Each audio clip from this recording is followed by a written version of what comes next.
Hello students, welcome to easy maths pro classes. Students, ఈరోజు మన క్లాస్లో భాగంగా డిఫరెన్షియేషన్లో ఒక టెక్నిక్స్ అండ్ ట్రిక్స్ మనం చూద్దాము. ఇది ఎంసెట్ క్యాండిడేట్ జేఈఈ మెయిన్స్కి చాలా యూస్ఫుల్ అవుతుంది. డిఫరెన్షియేషన్ ప్రాబ్లమ్స్ టెక్నిక్తోని ఫ్రాక్షన్ ఆఫ్ సెకండ్స్లో మీరు సాల్వ్ చేయొద్దు. ట్రిక్లోకి వెళ్ళిపోదాం. ఇక్కడ if y is equal to square root f of x plus square root f of x up to so on infinity, then dy by dx is equal to f dash of x by 2y minus 1. So ఇక్కడ మీరు ఇంత length ఉన్న క్వశ్చన్ని సింపుల్గా చేయొచ్చు. ఇలా మనకి F of X అనేది ఏముంది కంపేర్ చేస్తే, ఇక్కడ క్వశ్చన్ ఏంటిది, if y is equal to square route sign X plus square route sign X plus up to so on infinity dy by dx అన్నాడు.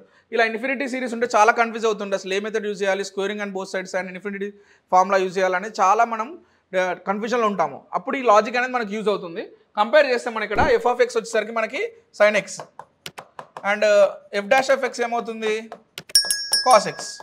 అంటే జస్ట్ మనం ఎఫ్ డాష్ ఆఫ్ ఎక్స్ తెలిస్తే ఇక్కడ మనం ఆ టెక్నిక్ అప్లై చేయొచ్చు. ఎలా, F dash X value cos X by 2y minus 1 అంతే. ఇదే ఆన్సర్.